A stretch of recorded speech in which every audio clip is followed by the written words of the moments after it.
qui consiste à l'administration de la protection des données sur Azure.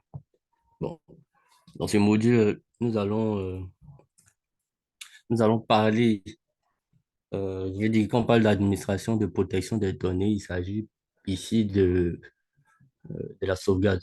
Donc, nous allons voir les différents niveaux de sauvegarde, quelles sont les solutions que Azure nous donne pour pouvoir protéger nos données. Donc, nous allons voir Azure Backup, Azure Recovery Service. Il y aura aussi Azure Recovery Server et puis aussi les instantanés. Donc, comment ça fonctionne, comment les implémenter dans votre infrastructure et puis comment configurer de sorte à protéger toutes vos données.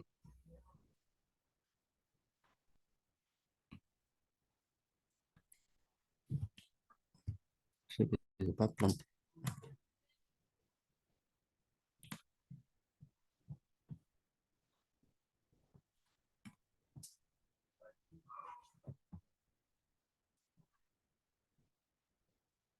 Donc, ici, je veux dire, on-premise, quand on doit effectuer une sauvegarde, je vais dire dans les systèmes de sauvegarde traditionnels, nous avons un serveur de sauvegarde et puis un emplacement, c'est-à-dire où on doit stocker toutes nos sauvegardes, généralement sur une autre machine ou sur un autre serveur. Mais dans Azure,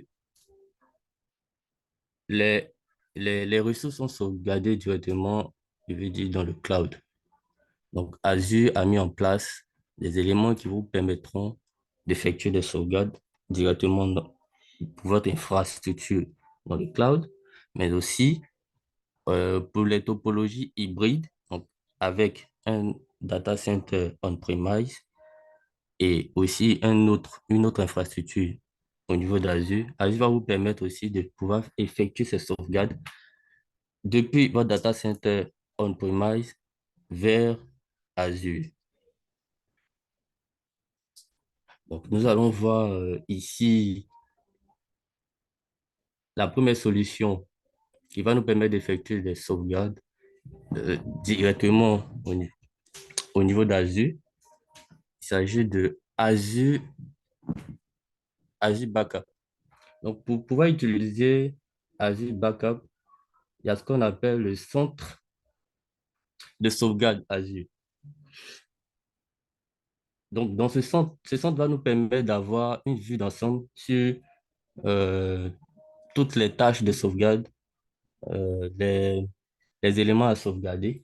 Donc, il nous offre une expérience de gestion unifiée avec les fonctionnalités nous permettant de gouverner, superviser, analyser les sauvegardes sur toute notre infra. Donc, il va vous fournir également, ce centre de sauvegarde va fournir également les fonctionnalités d'analyse, voilà, des différentes tâches de sauvegarde. Donc, pour pouvoir voir celles qui sont en cours, celles qui sont euh, terminées, celles qui sont en échec. Donc, vous aurez tous les statuts. Vous pourrez aussi définir au niveau de ce centre de sauvegarde la stratégie de sauvegarde. Donc, en fait, c'est comme un tableau de bord qui va vous permettre de, de pouvoir voir et gérer toutes vos données de sauvegarde à partir d'une seule interface. Donc, il offre également euh, une surveillance, des fonctionnalités de surveillance à grande échelle. Donc, c'est-à-dire que lorsque vous implémentez cette solution, vous faites des sauvegardes, vous pourrez effectuer toutes vos sauvegardes de toute votre infra au niveau même de votre région et même à partir des sauvegardes qui sont effectuées on-premise. Donc, vous pourrez sauvegarder, voilà pourquoi on parle de gestion centrée sur les ressources de données. Vous pourrez sauvegarder directement les machines virtuelles les bases de données, tous les composants de votre infrastructure. Vous pourrez aussi les visualiser en faisant des filtres sur les données que vous voulez exactement visualiser. Donc, par exemple, si vous êtes, pardon, administrateur, euh, bon, vous avez un rôle administrateur de sauvegarde, ou même vous êtes administrateur de votre subscription, vous pourrez, à partir de ce centre de sauvegarde, effectuer des filtres pour voir exactement les données qui sont sauvegardées. Donc, si vous voulez voir les machines virtuelles, vous pouvez effectuer des filtres pour voir. Également, il s'agit de bases de données, enfin, de voir toutes les données qui sont sauvegardées à partir euh, de vos sources.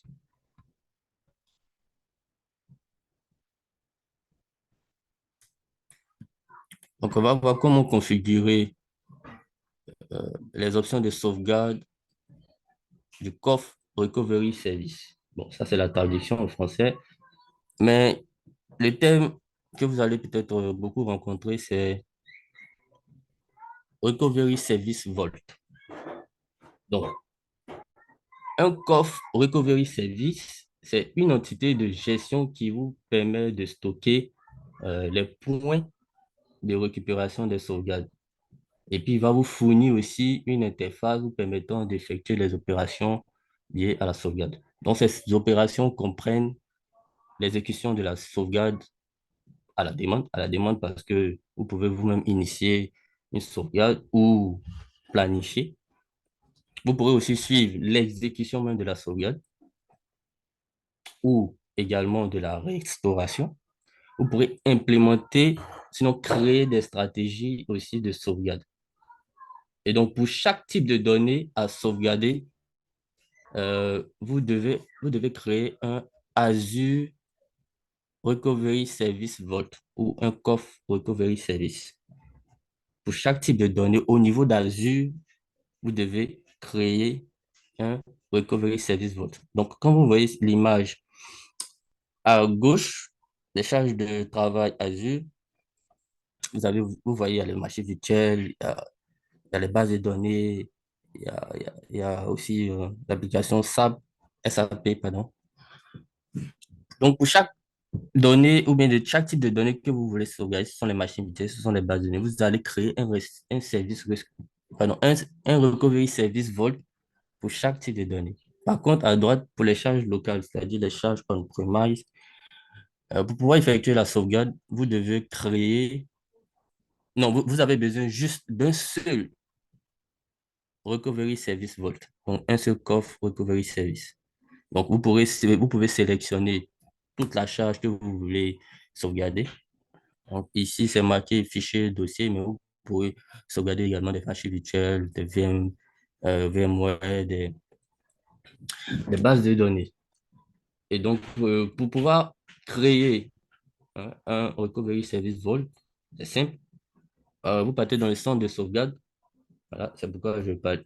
Voilà pourquoi on a abordé ces modules par par ce centre. Et une fois dans le centre de sauvegarde, vous sélectionnez Coffre Recovery Service. Et là-bas, vous allez sélectionner les informations concernant l'abonnement. Vous allez voir aussi le groupe de ressources. Donc, vous pouvez utiliser un groupe de ressources existant ou euh, en créer un nouveau en fonction de votre besoin. Vous allez donner un nom à votre coffre recovery service que vous venez de créer et puis aussi sélectionner la région. Donc, en fonction de la région, il va pouvoir récupérer aussi, pardon, il va pouvoir effectuer, non, déjà voir toutes les ressources et puis pouvoir effectuer aisément la sauvegarde.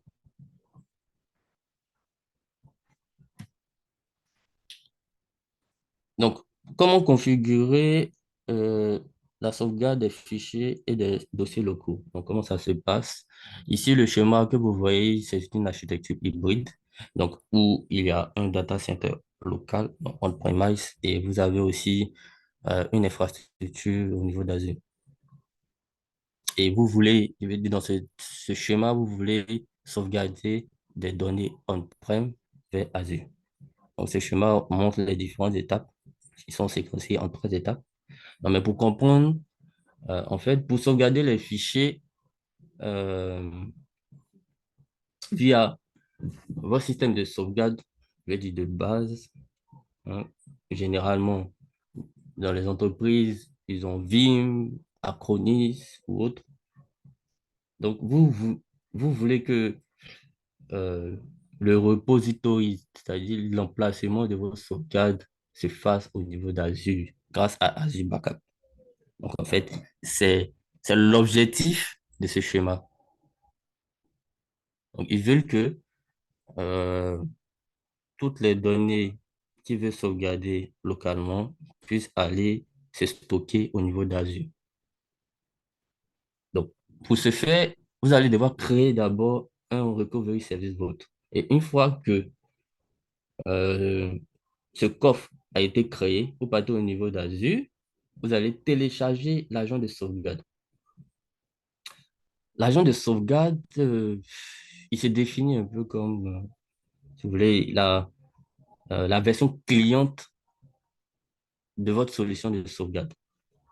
Donc, comme j'ai pris l'exemple de Acronis ou Vim, je pense qu'il y a les versions, il y a des agents. Donc, il y a la version client qu'on installe sur le serveur qui va vous permettre aussi de récupérer directement,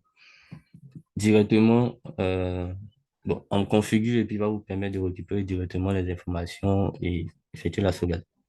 Il y a d'autres qui utilisent aussi l'AD, mais là, il s'agit de l'agent. Donc, vous allez télécharger l'agent et vous allez l'installer sur les machines on-premise. Donc, sur les machines sur lesquelles vous voulez récupérer les fichiers, les informations, ou bien vous voulez sauvegarder.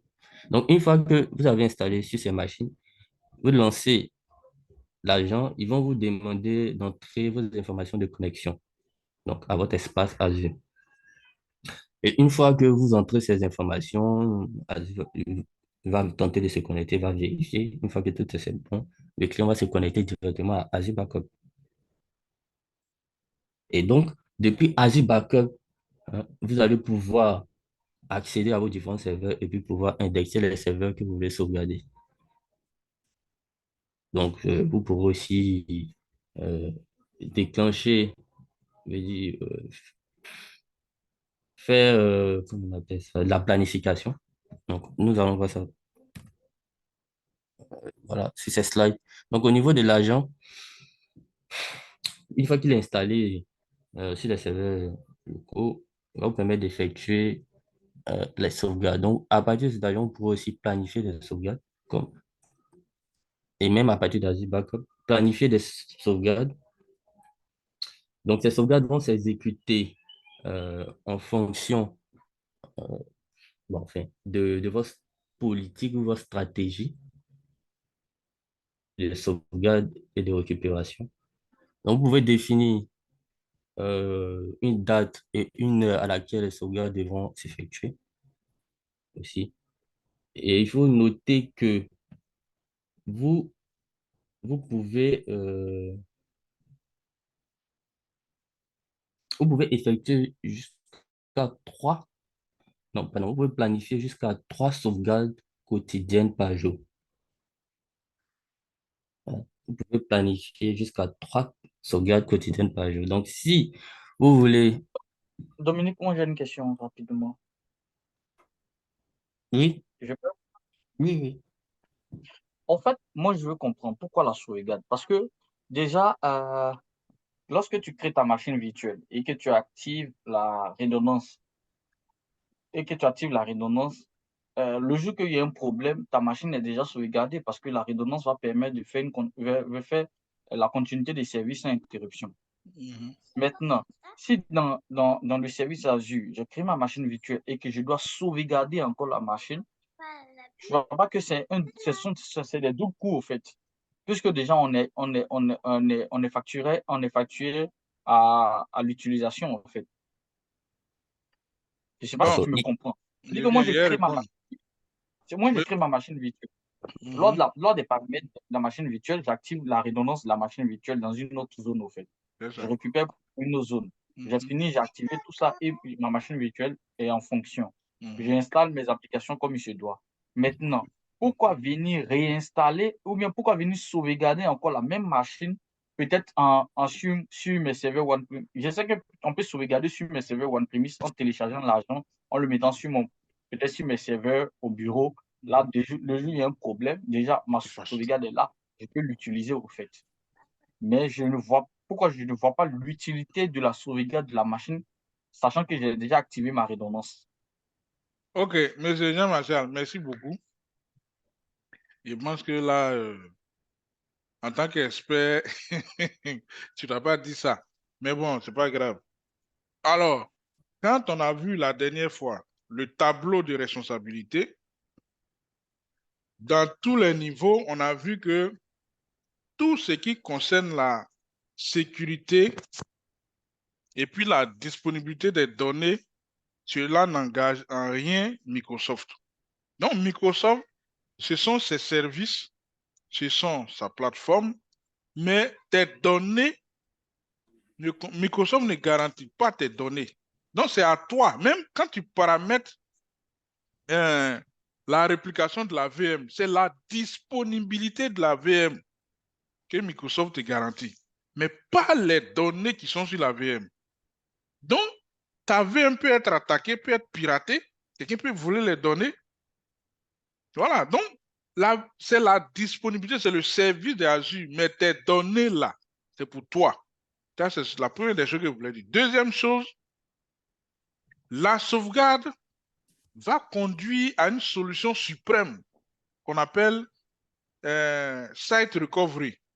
C'est ce qu'on appelle les sites réplicats ou bien la résilience du site ou bien les solutions comme disaster recovery. Donc, la sauvegarde, c'est le premier pas, le premier niveau si on est dans une organisation où on a une politique de sécurité ou bien on a une politique de reprise après sinistre ou bien après incident. La sauvegarde est l'élément de base, sinon le premier niveau qu'il faut franchir avant de penser à ces solutions-là.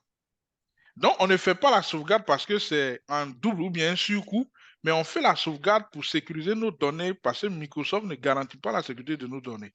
On fait la sauvegarde parce que cela nous ouvre à des solutions de sécurité encore plus avancées. Voilà, c'est ce que je peux dire pour le moment. Sinon, ce n'est pas un surcoût.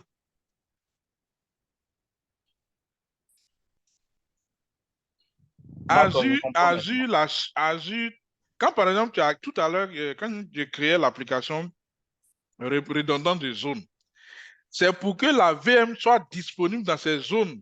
Au cas où, dans une zone, rappelez-vous, une zone de disponibilité, c'est un data center physique qui doit être autonome du point de vue énergétique, ainsi de suite. Donc, on ne sait jamais. Si un data center prend un coup du point de vue énergétique, ta VM est disponible là-bas. Voilà. Mais les données, on fait la sauvegarde à cause des données. À cause des données. Donc, Dominique, go ahead. Si c'est bon. Oui, c'est bon pour moi. OK. Donc, je disais que vous avez aussi la possibilité de planifier les sauvegardes. Donc, et savoir que vous pouvez planifier jusqu'à 3 sauvegardes quotidiennes. Donc, si vous pouvez planifier une sauvegarde le matin, une sauvegarde à midi, une sauvegarde le soir. Ah. Et aussi, l'agent qui est installé, il ne prend pas en charge tous les environnements Linux.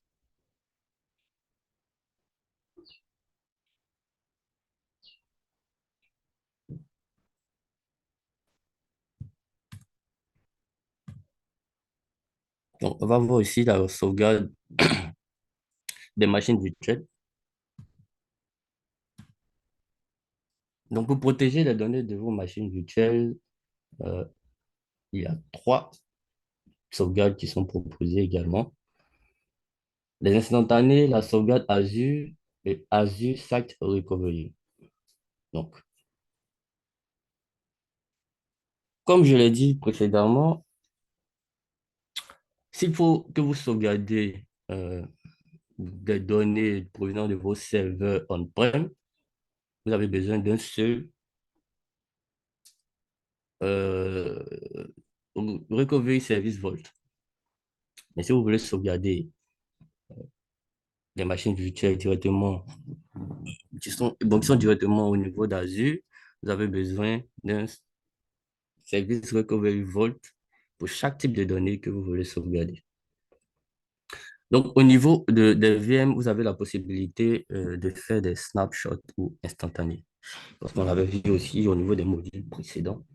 Donc, euh, les instantanés, ils sont très souvent utilisés avant des opérations de maintenance ou en cas de souci.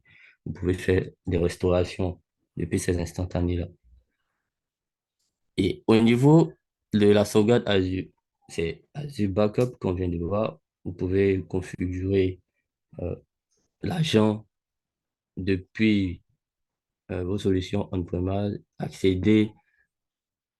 depuis Azure Backup, accéder à toutes vos ressources qui sont on-premise via l'agent qui a été installé sur ces machines et puis effectuer vos sauvegardes suivant, suivant vos planifications que vous avez effectuées ou bien vous pouvez vous-même initier en fonction de vos besoins. Et Azure Site Recovery, oui, ça c'est une très bonne solution de protection de vos données. Donc, lui, il va protéger l'ensemble de vos machines virtuelles voilà, que vous allez je veux dire, définir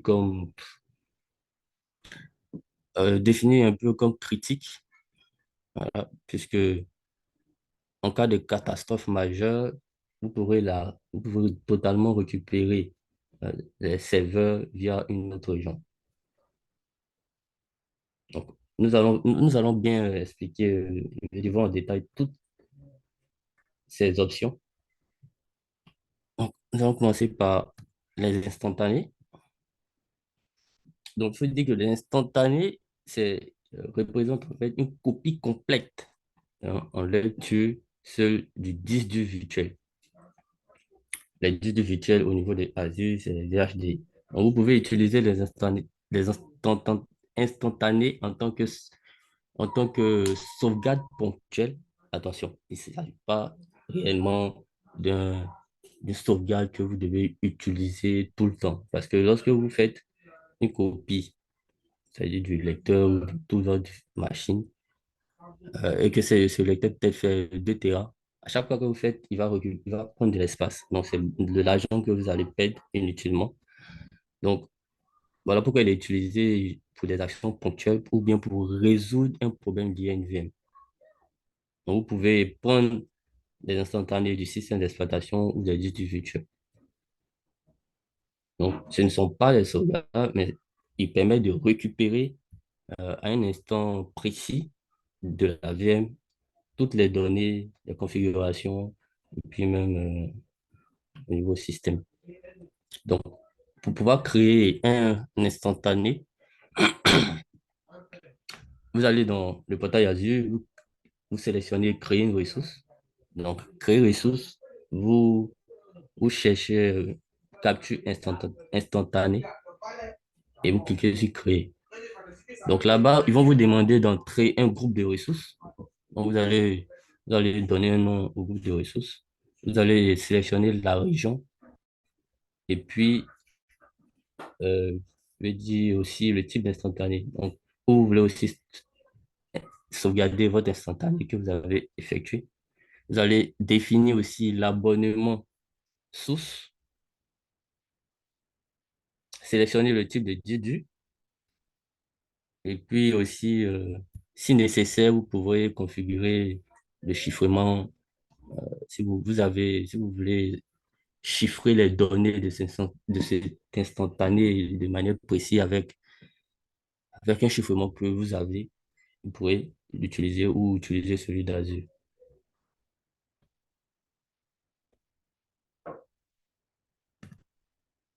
Vous avez aussi l'option avec Azure Backup, comme on a vu. Donc, pour sauvegarder les charges de travail au niveau d'Azure directement, vous devez créer un Azure Service Recovery Vault pour chaque type de données que vous voulez sauvegarder. Par contre, si vous voulez sauvegarder depuis Azure des données qui sont on-premise via l'agent que vous avez installé sur les serveurs que vous voulez sauvegarder, Vous partez au niveau de Azure Backup, vous créez, non, pardon, vous créez d'abord dans le centre de sauvegarde, vous créez un coffre Recovery Service et au niveau de Azure Backup, vous allez maintenant avoir accès à tous vos serveurs qui sont sur lesquels vous avez installé les agents et déclenché les sauvegardes. Vous pouvez aussi planifier tout ça.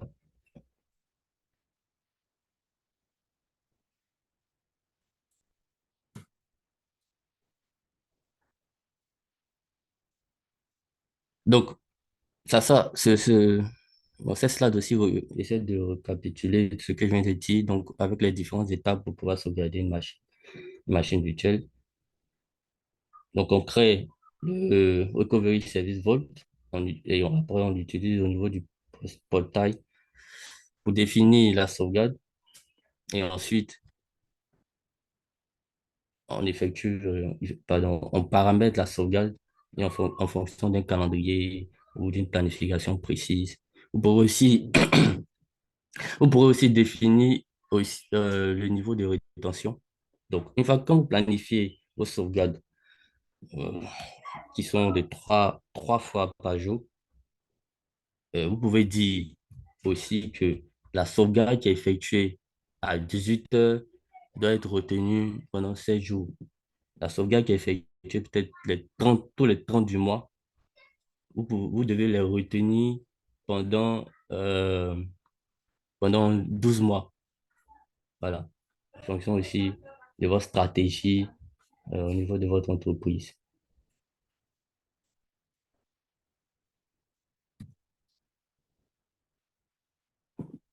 Donc, depuis l'outil Azure Backup, il est possible aussi de faire la restauration. Donc, lorsque vous sauvegardez les données depuis on-premise, depuis l'agent installé sur le serveur, il en est de même aussi lorsque il s'agit d'une VM sur Azure. Donc, il est possible de pouvoir restaurer toutes les sauvegardes qui ont été effectuées. Donc, également au niveau d'Azure Backup, présent dans le centre de sauvegarde, vous pourrez voir l'état d'avancement de vos restaurations, hein. Vous pourrez souvent même recevoir aussi des notifications par rapport les notifications et le statut de chaque opération de sauvegarde, si c'était un échec, si c'était un succès, si c'est en cours. Vous pourrez avoir toutes les informations et aussi, vous aurez aussi, pour les restaurations, vous pourrez avoir accès à tous vos points de restauration. Voilà pourquoi je parlais aussi de rétention des données. Donc, si vous avez défini une rétention de 30 jours, donc vous pourrez toujours avoir accès au point de restauration qui a été effectué peut-être il y a une semaine, 2 semaines. Vu que la rétention que vous avez euh, définie est de 30 jours, vous pourrez toujours revenir à une ancienne version de votre VM et aux anciennes informations qui étaient. Donc, à un niveau aussi de fonctionnement correct, sinon normal de votre VM à une date précise.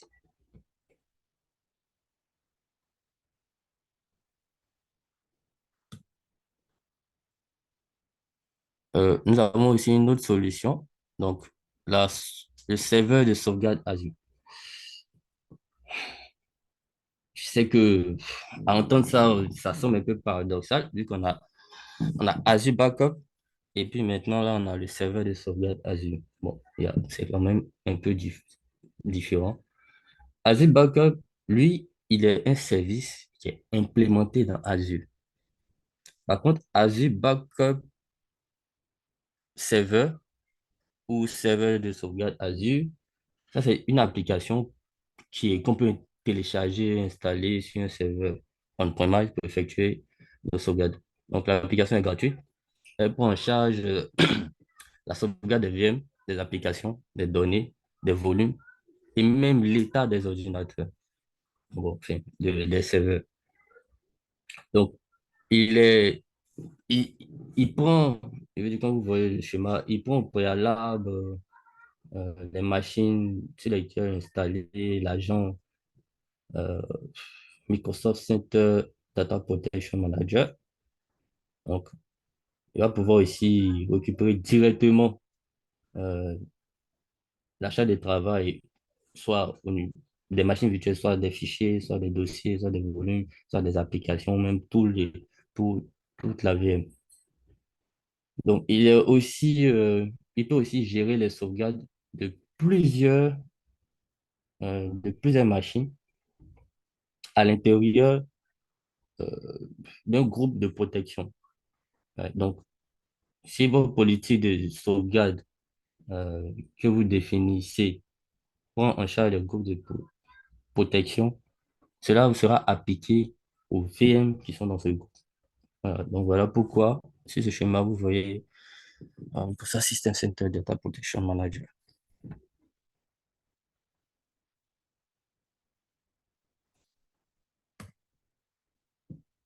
Donc là, on va essayer de comparer hein, donc, les deux solutions, Azure Backup et Azure Backup Server. Donc, comme j'ai dit, ça peut sembler un peu paradoxal d'avoir, je veux dire qu'on entend directement ces deux solutions, mais qui ne font pas totalement les mêmes choses et surtout ne protègent pas les mêmes types de données. Voilà. Donc, Azure Backup, euh, il ne peut pas, pardon, il ne peut que sauvegarder des fichiers et des dossiers. Et seulement que 3 fois par jour. Donc, il ne veut pas sauvegarder des applications et il nécessite un recovery service vault pour effectuer ces sauvegardes.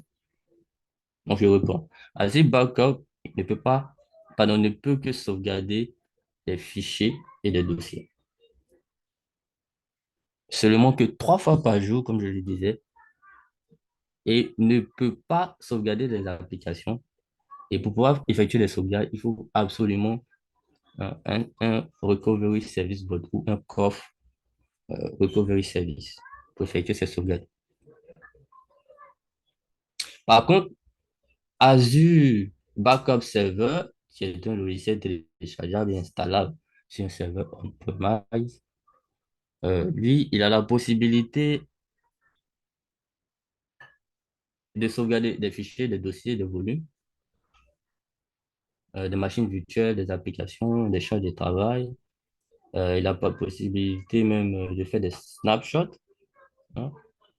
Euh, Ici, quand on parle aussi de volume, euh, c'est-à-dire même au niveau de la restauration, vous pourrez, vous pourrez, vous pourrez restaurer un fichier qui se trouve dans plein de sous-dossiers. C'est-à-dire vous pouvez cibler ce fichier exactement pour le restaurer. Vous n'avez pas besoin de restaurer tout le volume. Donc, vous pourrez se restaurer même des sous-dossiers ou des fichiers spécifiques dans ces sous-dossiers. Donc, il prend aussi, lui, son avantage, il prend aussi les, il prend en charge les données venant des environnements Linux, Hyper-V, VMware. Il peut sauvegarder aussi les VMware et les restaurer entièrement. Donc, et lui, il ne nécessite pas de licence.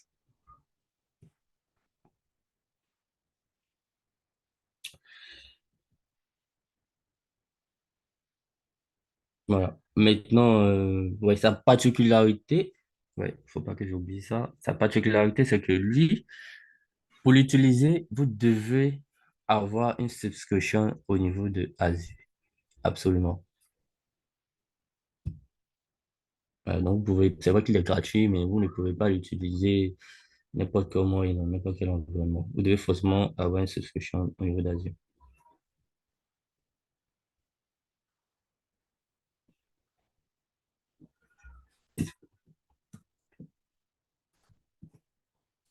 Donc, comment gérer les suppressions réversibles? Bon, ici un peu, il s'agit un peu si vous voulez, d'un système de corbeille, voilà, où, euh, où désormais le nombre de jours de suppression réversible peut être étendu jusqu'à 14 jours. Donc, cela intervient hein, lorsque euh, vous voulez, ah non, vous effectuez une suppression sans, sans le vouloir d'une donnée très, très sensible, vous pouvez toujours récupérer. Maintenant, l'extension de 14 jours, elle est payée, pardon, elle est facturée. On va engendrer des frais supplémentaires. Donc, il faut dire que les fonctionnalités de sécurité, de sauvegarde Azure, généralement, reposent sur trois principes. Il y a la prévention, il y a l'alerte de récupération pour permettre aux organisations d'améliorer les préparations aux attaques. Donc, Azure a voulu les équiper de solutions robustes de sauvegarde. Donc, au niveau de ces solutions, voilà, on a cité, qu'on a vu pendant tout à l'heure, Azure Backup, Azure Recovery, Azure Site Recovery, Azure Backup Server. Il y a aussi des fonctionnalités de suppression réversible que Azure a dû mettre en place. Donc, pour protéger vos sauvegardes euh, des machines virtuelles contre les suppressions accidentelles ou malveillantes. Donc, avec la suppression réversible, euh, vous pouvez conserver encore, je veux dire, 14 jours supplémentaires de conservation de vos données. Donc, même si un utilisateur supprime les sauvegardes, c'est-à-dire tous les points de récupération, pardon, d'une machine virtuelle, les données qui sont sauvegardées pendant 14 jours supplémentaires euh, pourront être récupérées sans perte de données. Donc, cette protection, euh, elle est intégrée nativement. Par contre, elle ne faisait pas avant 14 jours. Donc, jusque, pour l'étendre jusqu'à 14 jours supplémentaires, voilà, c'est dans ce cas-là que, qu'elle engendre des frais supplémentaires. Donc, voilà un peu le principe de suppression réversible.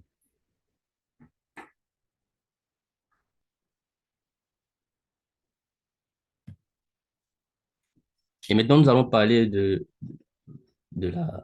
j'ai envie de dire la solution suprême de sauvegarde de données au niveau d'Azure. Donc, il s'agit de Azure Site Recovery.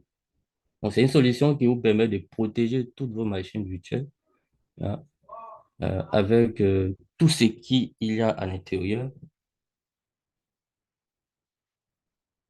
vers, vers un autre environnement, donc, vers une autre région ou un autre site. Donc, quand vous regardez sur ce schéma, nous avons deux régions, ou si vous voulez, deux sites. Le site qui est à gauche, bon, la région 1, il s'agit de la région principale. Et la région 2, il s'agit de la région secondaire ou site de récupération d'urgence. Donc, une fois que vous configurez Azure Site Recovery, Azure mettra en place une solution qu'on appelle le Traffic Manager. Donc, comme vous le voyez au milieu là, Traffic Manager, il faut dire que lui, c'est une sorte de load balancer. Voilà. Donc, lui va vous permettre de manager et de contrôler les distributions de trafic entre les points de terminaison. Les points de terminaison, ici, comme on dit, points de terminaison, vous voyez, points de terminaison publics et privés. Bon. Et aussi les points de terminaison au niveau des applications. Il va permettre de guider les communications entre votre infra.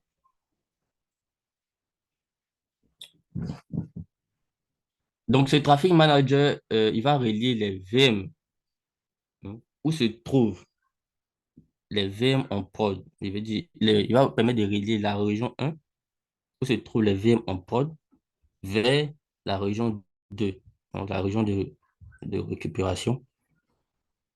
Et lorsque, lorsque la région 1 sera en panne, donc, où il y a une défaillance, un souci de connexion, le traffic manager va directement euh,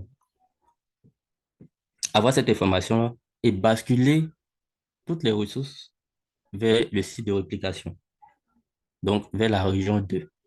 Donc, une fois que vos utilisateurs voudront accéder aux ressources qui étaient euh, au niveau de la région 1, ils seront, avec le traffic manager, ils seront directement redirigés vers la région 2, donc la région euh, de récupération, et ils pourront poursuivre leur activité sans interruption. Donc, le traffic manager va rediriger les demandes de connexion vers la région ou le site répliqué. Voilà. Donc, Azure Site Recovery peut effectuer les sauvegardes, ou bien la réplication de toutes les machines virtuelles, physiques, peu importe ce qui se trouve dans l'infra, peu importe l'OS. On pourra faire directement la réplication vers une autre région. Donc, ça, je veux dire, c'est une très bonne solution pour assurer la continuité de l'activité. Donc, en maintenant l'exécution de vos charges de travail et applications métiers lors des interruptions. Voilà. Donc, généralement, euh, Azure, Azure Site Recovery peut gérer les réplications des machines virtuelles entre les différentes régions. Il y a également ce qu'on appelle les réplications à partir du MEC. MEC, c'est quoi? Azure Multi-Access Edge Compute. Donc, il s'agit généralement euh, des, des data centers qui hébergent des applications à faible latence et qui nécessitent un niveau élevé de calcul. Généralement, on met dans ces types d'infrastructures ou de régions les serveurs qui gèrent tout ce qui est IA, intelligence artificielle, donc tout ce qui est automatisation, tout ce qui est streaming euh, à un niveau pardon, à un niveau très, très élevé, tout ce qui est, euh, je vais dire, CCTV, si vous nécessitez, par exemple, vous offrez un service de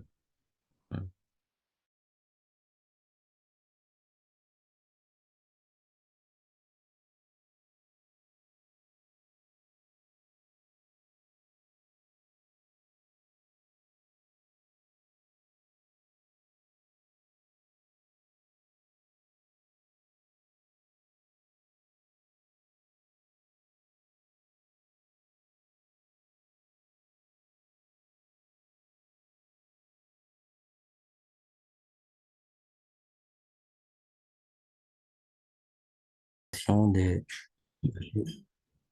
virtuels. Voilà.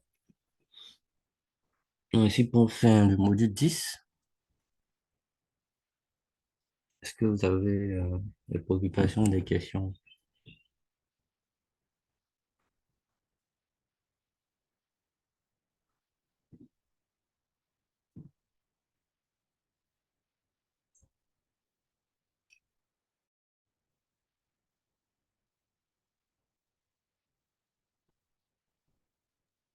OK, donc c'est bon. Alors, ce que je voulais ajouter sur le dernier, c'est-à-dire le site recovery, c'est que le traffic manager, c'est un modèle de load balancer. Au moment où on voyait les load balancers, on a parlé du traffic manager. Donc, c'est un load balancer. Et Azure Site Recovery, ça n'a rien à voir, vous voyez que ça n'a rien à voir avec quand tu as configuré, par exemple, la réplication des zones. Non, ça n'a rien à voir. C'est un autre service à part. Donc là, on est dans ce qu'on appelle data security, sécurité des données.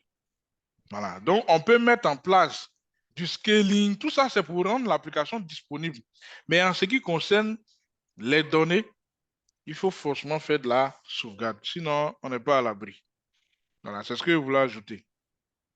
Maintenant, on a un dernier, comment on appelle,